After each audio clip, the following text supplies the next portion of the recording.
Hello friends, जागरणजोश.com के इस video में आप सभी का स्वागत है। मैं हूं सैयद सोबान। आज के इस वीडियो में हम जानेंगे कि आज के करंट अफेयर से क्या कुछ सवाल बनाए जा सकते हैं, उनके सही जवाब क्या होंगे और साथ ही साथ उनसे रिलेटेड कुछ की फैक्ट्स के बारे में भी बात करेंगे। साथ ही साथ इस वीडियो के एंड में आपको एक सवाल देंगे जिसका जवाब आपको हमें कमेंट बॉक्स में लिख कर देना होगा। तो चलिए शुरू करते हैं पहले सवाल के साथ। राष्ट्रीय पंचायती राज दिवस निम्न में से किस दिन मनाया जाता है? इसका सही जवाब है 24 अप्रैल।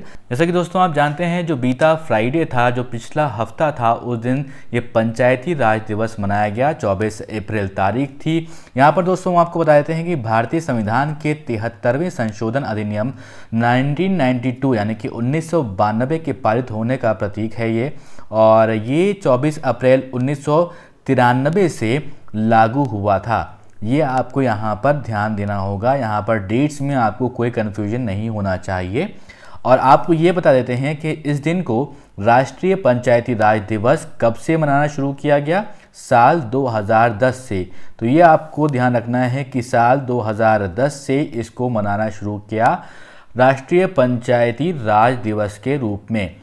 अब यहाँ पर दोस्तों आपको ये बता देते हैं कि इस बार यानी कि 2020 में जो पंचायती राज दिवस था, उस दिन हुआ क्या? उस दिन जो हमारे देश के प्रधानमंत्री हैं श्री नरेंद्र मोदी जी, उन्होंने वीडियो कॉन्फ्रेंसिंग के जरिए जो पंचायत है, जो गांव की पंचायत हैं, ग्राम पंचायत हैं, उनसे बात करी और उन्होंने जो है जो कोविड-19 डिजीज़ है उस पर भी सलाह मशवरा किया। और जो ग्राम पंचायत के लोग हैं तो उनसे ये कहा भी कि जो फासला है यानी कि सोशल डिस्टेंसिंग की उन्होंने बात कही कि जो गांव में लोग हैं उन तक भी इस बात को पहुंचाया जाए कि 2-2 गज जो है वो एक दूसरे से दूरी बना करके रखें, क्योंकि ये एक मात्र चीज़ है जो कि कोविड-19 डिजीज़ में यानी कि सोशल डिस्टेंसिंग जो है वो सबसे ज़्यादा इम्पोर्टेंट मानी जा रही है, क्योंकि अभी भी इसके लिए ना कोई दवाई है ना कोई वैक्सीन बनाई गई है। तो इस पर बात हुई। अब दोस्तों हम बात कर रहे हैं पंचायती राज के बारे में, तो ये आपको यहाँ पर बता देते हैं। वैसे तो बहुत सारे हमारे जो दोस्त हैं उनको इस बारे में मालूम ही होगा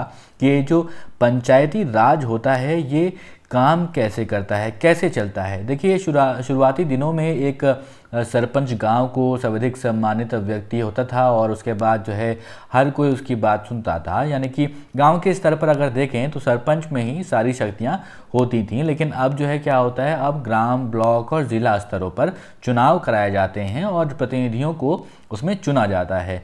और इसमें यह भी बात आती है कि अनुसूचित जाति और अनुसूचित जनजाति एवं महिलाओं के लिए भी पंचायत में आरक्षण अब दिया जाता है। तो पंचायती राज संस्थानों को कई तरह की शक्तियाँ दी गई हैं, इससे जो है वो सक्षम तरीके से काम कर सकें। तो इस तरह से यहाँ पर आपको बता दिया मैंने पंचायती राज के बारे में कि ये कैसे चलता है, क्या होता है। अब बढ़ते हैं अपने अगले सवाल की तरफ। हाल ही में किस देश ने आर्कटिक क्षेत्र में रूसी और चीनी प्रभाव को कम करने के लिए ग्रीनलैंड को 92 करोड़ रुपए की आर्थिक मदद देने की घोषणा की है? इसका सही जवाब है अमेरिका। यहाँ पर दोस्तों मैंने जो है आपसे इसी सवाल में अगर देखें तो बहुत सारी इन्फॉर्मेशन छुपी हुई है। इस पर भी अलग अलग सवाल बन सकते हैं। एक तो अगर आपसे सवाल पूछा सकता है कि ग्रीनलैंड क्या है, तो ग्रीनलैंड के बारे में आपको जानकारी होनी चाहिए। उसके बाद कितने करोड़ रुपए की आर्थिक मदद जो है वो अमेरिका ने ग्रीनलैंड को दी, तो ये आपको ध्यान में रखना है, 92 करोड़ रुपए की मदद दी। और आर्कटिक क्षेत्र जो है ये ग्रीनलैंड, इसके बारे में अगर मैं आपको यहाँ पर बताऊँ तो ये क्षेत्रफल के मामले में ग्रीनलैंड दुनिया का 12वां यानी कि 12th सबसे बड़ा देश है। और ब्रिटेन से अगर देखें तो ये 10 गुना ज़्यादा बड़ा है। इसके लिए 20 लाख वर्ग किलोमीटर जो है इसके लिए एरिया है और इसमें चट्टान और बर्फ़ है। ग्रीनलैंड की जो जनसंख्या है वो दोस्तों बहुत कम है, सिर्फ 56,000 लोग ही यहाँ पर रहते हैं, जो कि इंग्लैंड के लगभग कोई एक शहर अगर आप ले ले तो उसके बराबर होगा। यहाँ पे अगर बात करें जनसंख्या की तो 88% जो है जनसंख्या वो इनुइट की है और बाकी जो है डेनिश है यानी कि डेनमार्क की भाषा बोलने वाले लोग यहाँ पर रहते हैं। और पिछले कई सालों से अमेरिकी और डेनमार्क के लोगों ने ग्रीनलैंड और उसकी राजधानी जो नूक है उसमें ज़्यादा पैसे नहीं लगाए थे और वहाँ की आर्थिक स्थिति भी बहुत अच्छी नहीं थी। तो अब यहाँ पर आर्थिक मदद एक दी है अमेरिका की तरफ से, जो कि 92 करोड़ रुपए की आर्थिक मदद है। यहाँ पर दोस्तों आपको बता देते हैं कि अमेरिका ने हाल ही में जो है आर्कटिक क्षेत्र में रूसी और चीनी प्रभाव को कम करने के लिए ग्रीनलैंड को 92 करोड़ रुपए की आर्थिक मदद देने की घोषणा करी है और ये रकम जो है ग्रीनलैंड की प्राकृतिक संसाधनों, शिक्षा पर खर्च की जाएगी। ये आपको बात यहाँ पर ध्यान देना है। जो चीन है दोस्तों, इसके ऊपर एक तरह से अगर देखा जाए तो बात आती रही है कि जो ग्रीनलैंड के ऊपर चीन कब्जा करना चाह रहा था, तो अब जो है अमेरिका ने ये पैसा दिया है जहाँ पे अब ग्रीनलैंड में प्राकृतिक संसाधन और शिक्षा पर ये पैसा खर्च किया जाएगा। और 8 महीने पहले अमेरिका राष्ट्रपति जो हैं डोनाल्ड ट्रंप, उन्होंने इस द्वीप को खरीदने की इच्छा भी जताई थी। दोस्तों, इस वीडियो में आगे बढ़ने से पहले एक ज़रूरी सूचना आप सभी के लिए। हमारी वेबसाइट jagranjosh.com पर अगर आप करंट अफेयर्स पढ़ना चाहते हैं तो आपको अपने ब्राउजर में टाइप करना है www.jagranjosh.com, जिसके बाद आपको हमारी वेबसाइट का होम पेज नजर आएगा। इसके बाद आपको करंट अफेयर्स के टैब पर जाना है। ड्रॉप डाउन में आपको मंथ वाइज करंट अफेयर्स मिल जाएंगे, जहां आप मंथ के हिसाब से करंट अफेयर्स पढ़ सकते हैं। जब आप करंट अफेयर्स टैब पर क्लिक करेंगे तो आपको कुछ इस तरह से पेज नजर आएगा। अगर आप कैटेगरी वाइज करंट अफेयर्स पढ़ना चाहते हैं तो आप अपनी पसंद के हिसाब से कोई भी कैटेगरी चूज कर सकते हैं, जिसमें latest, national, international, sports, technology और इकोनॉमी जैसी कैटेगरीज मौजूद हैं।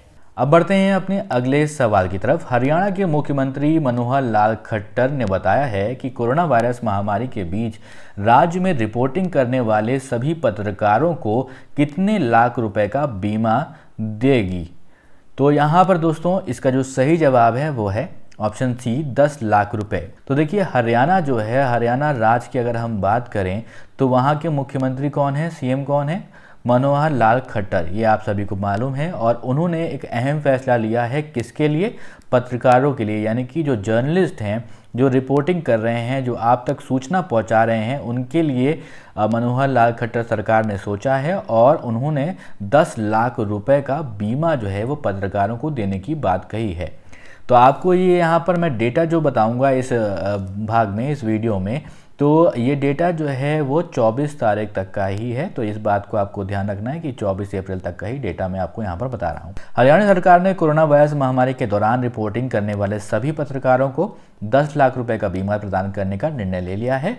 और हरियाणा में 23 अप्रैल 2020 को अगर देखा जाए तो कोरोना वायरस से संक्रमण के 6 नए मामले सामने आने के बाद राज्य में कुल संक्रमित जो लोग हैं उनकी संख्या 270 तक पहुँच गई है। और कोरोना महामारी से निपटने के लिए सरकार हर संभव प्रयास कर रही है। ये हम बात कर रहे हैं किसकी? हरियाणा सरकार की। तो यहाँ पर दोस्तों आपको बता देते हैं, जो हरियाणा के मुख्यमंत्री हैं मनोहर लाल खट्टर, उन्होंने कहा कि जो हरियाणा स्टेट है वहाँ पर सिर्फ 6 ज़िले ऐसे हैं जहाँ पर मरीजों की जो संख्या है वो 10 है या तो उससे ज़्यादा है। कितने ज़िले हैं? 6 ज़िलों की बात यहाँ पर मैं आपसे कर रहा हूँ। तो 6 ज़िलों में 10 या 10 से ऊपर मामले हैं। इनमें भी 2 ज़िले पहले से बेहतर हो गए हैं, ऐसा मुख्यमंत्री का कहना है, और 3 ज़िलों में कोई भी मामला नहीं है। देश में कोरोना से संक्रमित होने वाले लोगों की जो संख्या है वो 7 दिन में दोगुनी हो रही है, ऐसा हेल्थ मिनिस्ट्री की तरफ से बताया गया था। और लेकिन जो हरियाणा की अगर बात करें तो वहाँ के मुख्यमंत्री ने बताया है कि ये 14 दिनों में दुगनी हो रही है। तो एक तरह से देखा जाए तो हरियाणा की स्थिति बता रहे हैं मनोहर लाल खट्टर की और प्रदेशों की और राज्यों के मुकाबले ज़्यादा बेहतर है। अब बढ़ते हैं अपने अगले सवाल की तरफ। फिच रेटिंग्स ने कोरोना वायरस महामारी के चलते लागू किए गए लॉकडाउन का हवाला देते हुए 2020 और 21 में भारत की आर्थिक वृद्धि दर का अनुमान घटाकर कितने प्रतिशत कर दिया है? इसका सही जवाब है वो है ऑप्शन ए, 0.8%। यहाँ पर दोस्तों मैंने इससे पहले जो वीडियोस किए थे उसमें आपको बताया था, जो IMF की तरफ से ग्रोथ रेट बताई गई थी वो बताई गई थी 1.9%। इसी तरह से मैंने आपको और भी डेटा बताया था, पुअर्स की तरफ से भी जो डेटा आया था वो भी बताया था। यहाँ पर दोस्तों आपको ये बता देते हैं पहले तो कि ये फिच क्या है। फिच जो है एक अमेरिकन क्रेडिट रेटिंग एजेंसी है और इसी की तरह की 3 और एजेंसी हैं। अगर हम देखें तो पहली एजेंसी अगर हम बात करें तो फिच है, दूसरी एजेंसी अगर हम बात करें तो मूडीज़ है, और तीसरी रेटिंग एजेंसी जो है तो वो है स्टैंडर्ड एंड पुअर्स। तो ये 3 एजेंसीज़ हैं जो कि अमेरिका की अगर हम बात करें तो वहाँ पर रिकॉग्नाइज्ड एजेंसीज़ हैं, रेटिंग एजेंसीज़ हैं, और जो फिच है वो इन तीनों में से एक रिकॉग्नाइज्ड एजेंसी है, जो रेटिंग एजेंसी अगर हम बात करें, और ये national recognised statistical rating organisation यानी कि NRSRO से डेजिग्नेटेड है, जो कि US security and exchange commission in 1975 में कही गई थी बात। तो यहाँ पर दोस्तों आपको बताते हैं कोरोना वायरस महामारी के चलते लागू किए गए लॉकडाउन और वैश्विक आर्थिक मंदी के कारण ऐसा किया गया है। फिच रेटिंग्स ने कहा कि जो भारत के सकल घरेलू उत्पाद यानी कि जीडीपी की वृद्धि दर है वो अप्रैल 2020 से लेकर मार्च 2021 के दौरान 0.8% तक रह जाएगी, जबकि अगर हम बात करें वित्त वर्ष के दौरान जो आंकड़ा था 4.9% की अनुमानित था। और अब 2021 और 22 की अगर बात करें जाए तो इस एजेंसी ने कहा है, इस रेटिंग एजेंसी ने कहा है कि ये विकास दर 6.7% होने की उम्मीद है। वहीं अगर 2020 के कैलेंडर की वर्ष के अंतिम तिमाही में ग्रोथ की बात करें तो 1.4% रहने की इसकी उम्मीद है। अब बढ़ते हैं अपने अगले सवाल की तरफ। चीन ने हाल ही में विश्व स्वास्थ्य संगठन यानी कि WHO के लिए कितने करोड़ डॉलर के अतिरिक्त अनुदान की घोषणा की है? इसका सही जवाब है वो है 3 करोड़ डॉलर। यहाँ पर दोस्तों आपको बता देते हैं कि अभी कुछ दिन पहले हमने आपसे डिस्कस किया था, जो अमेरिका के राष्ट्रपति हैं डोनाल्ड ट्रंप, उन्होंने जो है WHO को जो फंड्स देने की बात की थी उस पर बैन लगाने की बात उन्होंने कर दी थी। कहा था कि WHO को यानी कि वर्ल्ड हेल्थ ऑर्गेनाइजेशन को अब कोई भी चंदा नहीं दिया जाएगा। अमेरिका के जो राष्ट्रपति हैं उन्होंने ऐसा कहा था, ट्वीट भी करके बताया था, तो इस पर भी हमने रिस्ट्रिक्शन किया था। तो अब यहाँ पर दोस्तों आपको बता देते हैं कि चीन ने जो है मदद की राशि बढ़ाने की अब घोषणा कर ली है। चीन ने कहा है कि उसने कोरोना महामारी के इस दौर में WHO की कई स्तर पर मदद की है, और इससे पहले चीन ने WHO को 2 करोड़ डॉलर दिया था, और चीन ने कहा था कि इसका उद्देश्य यही है कि महामारी से जूझ रही दुनिया में स्वास्थ्य व्यवस्था को और बेहतर करना है। अब यहाँ पर दोस्तों अगर बात करें WHO की, तो WHO की ज़रूरत क्यों है? देखिए, इसका काम है दुनिया की अलग अलग हेल्थ एजेंसियों को गाइड करना, आपातकाल की जो घोषणा है उसको करना, और आपात स्थिति में दुनिया के अलग अलग देशों के बीच सूचनाओं और महत्वपूर्ण जानकारी को साझा करना इसका काम है। अमेरिका के राष्ट्रपति ट्रंप ने WHO पर कोरोना वायरस वैश्विक महामारी से निपटने के लिए सही से कदम नहीं उठाने और दूसरे देशों की करतूतों पर पर्दा डालने का आरोप लगाया था, और इसके बाद जो है इन्होंने जो कहा था अमेरिका जो चंदा देता है WHO को उस पर बैन लगा दिया था। अमेरिका के राष्ट्रपति डोनाल्ड ट्रंप का आरोप था ये, और WHO का जो रवैया है पक्षपाती है और वो चीन के पक्ष में झुका हुआ है, ऐसा डोनाल्ड ट्रंप जो अमेरिका के राष्ट्रपति हैं उनका कहना था। और इसी के चलते उन्होंने जो फंड्स दिए जाते थे WHO को अमेरिका की तरफ से उस पर बैन लगाया था। लेकिन अब चीन सामने आया है और चीन ने कहा है कि अतिरिक्त उसको चंदा देगी, यानी कि WHO को अब चीन अतिरिक्त चंदा देगा। बढ़ते हैं अपने अगले सवाल की तरफ। केंद्र सरकार ने कोविड-19 महामारी के कारण सरकार के खजाने पर बढ़ते दबाव के चलते 1 जनवरी 2020 से लेकर किस तारीख के बीच दिए जाने वाले महंगाई भत्ते और महंगाई राहत की किस्तों के भुगतान पर रोक लगाने का फैसला किया है? इसका जो सही जवाब है वो है 1 जुलाई 2021 यानी कि ऑप्शन बी। तो यहाँ पर दोस्तों आपको बता देते हैं जो सेंट्रल गवर्नमेंट है, आप में से बहुत सारे जो लोग हैं, बहुत सारे जो स्टूडेंट्स हैं, उनके माता पिता, उनके जानने वाले जो लोग हैं और वो केंद्र सरकार में काम करते होंगे, केंद्र सरकार के ऑफिस में। और आप ये भी दोस्तों आपको यहाँ पर बताते हैं कोरोना वायरस महामारी पर जो है काबू पाने में लगी जो केंद्र सरकार है उसने बढ़ते हुए आर्थिक बोझ को देखते हुए अपने खर्चों में कटौती करनी शुरू कर दी है। तो यहाँ पर दोस्तों आपको बताते हैं कि सरकार ने क्या किया है। सरकार ने जो केंद्र सरकार के कर्मचारी हैं और पेंशनभोगी हैं उनके जो मिलता था महंगाई भत्ता और नई किस्तों पर, और उनको जो है 1 जुलाई तक के लिए उस पर रोक लगा दी है। अब ये महंगाई भत्ता क्या होता है? इसे कहते हैं DA यानी कि डियरनेस अलाउंस। देखिए होता क्या है कि भारत में जो कर्मचारी की सैलरी होती है, जो वेतन होता है, तो वेतन आयोग की सिफारिशों के अनुसार उसको तय किया जाता है और ये एक बार तय होने के बाद कुछ समय तक वैसे ही रहता है जैसे कि उनको मिल रहा है। लेकिन अब चीज़ों के दाम आप देखते ही हैं कि किस तरह से बढ़ते हैं, तो इसके कारण क्या होता है, जो सैलरी की क्रय क्षमता होती है यानी कि वस्तुओं और सेवाओं को खरीदने की जो क्षमता होती है वो घट जाती है, क्योंकि सैलरी तो वही है, चीज़ें महंगी हो गई तो क्षमता जाहिर सी बात है कि घटेगी। कर्मचारियों की जो क्रय क्षमता है उसको, जो स्तर है उसका, वो बनाए रखने के लिए सरकार क्या करती है, सरकार उन्हीं सैलरी के से जो है अतिरिक्त महंगाई भत्ता देकर उसकी जो है क्षतिपूर्ति करती है, यानी कि उसको थोड़ा सा और बढ़ा देती है जिससे कि जो महंगाई हुई उसको लेवल किया जा सके, ताकि जो बढ़ती महंगाई है उसके कारण जो है जीवन स्तर में भी कमी आने ना पाए। ऐसा सरकार करती है अपने कर्मचारियों के लिए और अपने जो पेंशन भोगी हैं उनके लिए। तो यहाँ पर बता दें दोस्तों आपको इस कदम से होगा क्या, तो इस कदम से सरकार को जो चालू वित्त वर्ष है 2020 और 21 और अगले वित्त वर्ष यानी कि 2021 और 22 में जो कुल मिलाकर कितने रुपयों का जो है फ़ायदा होगा, उसमें 37,530 करोड़ रुपए की उसमें बचत होगी केंद्र सरकार की। हालांकि कर्मचारियों और पेंशन भोगियों को महंगाई भत्ते के मौजूदा स्तर पर जो है भुगतान होता रहेगा, उसमें कोई भी कटौती नहीं की जाएगी।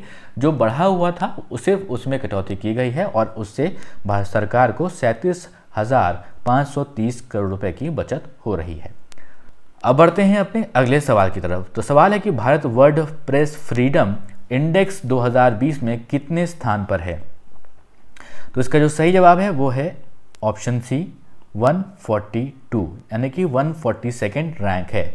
ये टोटल 180 देशों में हम बात कर रहे हैं यहाँ पर, तो 180 देश में 142 रैंक है किसकी, इंडिया की, भारत की।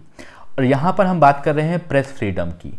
तो यहाँ पर दोस्तों आपने सुना होगा, आपने बातचीत भी की होगी कि जो यहाँ का मीडिया है उसको फ्रीडम नहीं है, ऐसे कई बार बात कही जाती है। तो ये जो रेटिंग्स है ये उसी के अकॉर्डिंग दी जाती है। तो यहाँ पर इस रिपोर्ट के मुताबिक अगर देखें तो Bharat world press freedom index में 2 पायदान पिछले साल के मुकाबले गिर गया है। तो पिछले साल क्या थी, 140 से इसकी रैंक थी और अब क्या हो गई है 142 यानी कि 142वीं रैंक हो गई है और भारत जो है पिछले साल 140वें स्थान पर था। विश्व प्रेस स्वतंत्रता सूचकांक में भारत साल 2017 में अगर बात करें तो 136वें स्थान पर और बेहतर थी इसकी पोजीशन, और साल 2018 की बात करें तो 138वें स्थान पर ये था। इस सूची में लगातार चौथी बार जो है नॉर्वे जो है वो पहले स्थान पर रहा है। और इसके अलावा अगर हम सेकेंड पोजीशन की बात करें तो सेकेंड पोजीशन पे रहा है फिनलैंड और थर्ड पोजीशन पे रहा है डेनमार्क। चलिए यहाँ पर दोस्तों मैं एक सवाल आपके लिए दे देता हूँ, देखता हूँ कि मैं आप कितने अटेंटिव हैं। तो आप मुझे बताइएगा कि 180 जो रैंक है उस पर कौन सा देश है, ये आप मुझे कमेंट करके इसमें बताइएगा।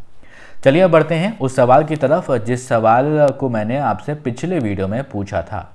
तो सवाल था कि अंग्रेजी भाषा दिवस निम्न में से किस दिन मनाया जाता है। इसका जो सही जवाब है वो है 23 अप्रैल। यहाँ पर दोस्तों आप में से बहुत सारे दोस्तों ने इसका सही जवाब दिया है।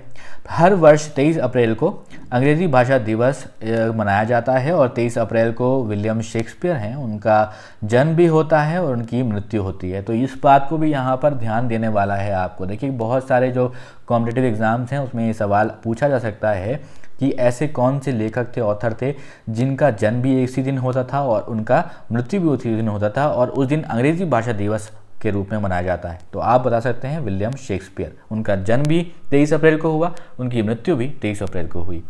इसी कारण जो है अंग्रेज़ी भाषा दिवस भी इसी दिन चुना गया, क्योंकि वो एक इंग्लिश के जो है बहुत बड़े राइटर थे विलियम शेक्सपियर। तो यहाँ पर दोस्तों आपको बता देते हैं कि अंग्रेज़ी ऐसी भाषा है जो अलग अलग देशों और संस्कृति को से आने वाले लोगों को साथ में जोड़ती है। क्योंकि अगर आपने देखा होगा, आप कहीं बाहर जाएं, अगर आप भारत की बात ले लें, अगर आप साउथ इंडिया जाते हैं तो साउथ इंडिया में आपके, अगर आप नॉर्थ इंडिया से जा रहे हैं तो अंग्रेज़ी आपके काम आती है, या फिर अगर कोई साउथ इंडिया से यहाँ पर यानी कि नॉर्थ इंडिया में आता है तो अंग्रेज़ी के माध्यम से ही बात कर पाता है। और ऐसे ही जो बाहर जो देश हैं जहाँ पर फ्रेंच बोली जाती है या फिर स्पेनिश बोली जाती है, तो अगर कोई भी और उस देश में व्यक्ति जाता है तो वो अंग्रेज़ी के माध्यम से ही बात कर सकता है और अंग्रेज़ी ही उसको जोड़ती है।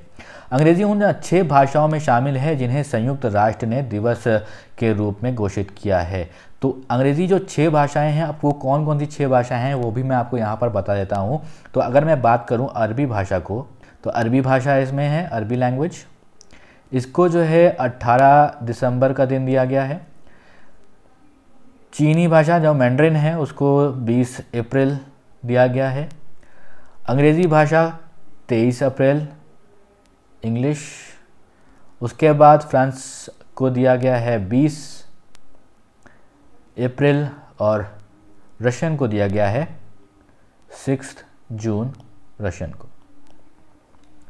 दोस्तों, अब वो सवाल जिसका जवाब आपको हमें कमेंट बॉक्स में लिख कर देना होगा। हाल ही में किस देश ने कोरोना महामारी और अमेरिका के साथ व्यापक तनाव के बीच अपने एक उपग्रह नूर का प्रक्षेपण किया है? आपके ऑप्शंस हैं चीन, ईरान, पाकिस्तान या फिर बांग्लादेश। आप अपने जवाब हमें कमेंट बॉक्स में लिख कर दीजिए। अगर ये वीडियो आपको पसंद आया हो तो इस वीडियो को लाइक करें, इस वीडियो को अपने दोस्तों के साथ भी शेयर करें और अभी तक आपने हमारे चैनल को सब्सक्राइब नहीं किया है तो ज़रूर सब्सक्राइब करें और देखते रहें जागरणजोश.com।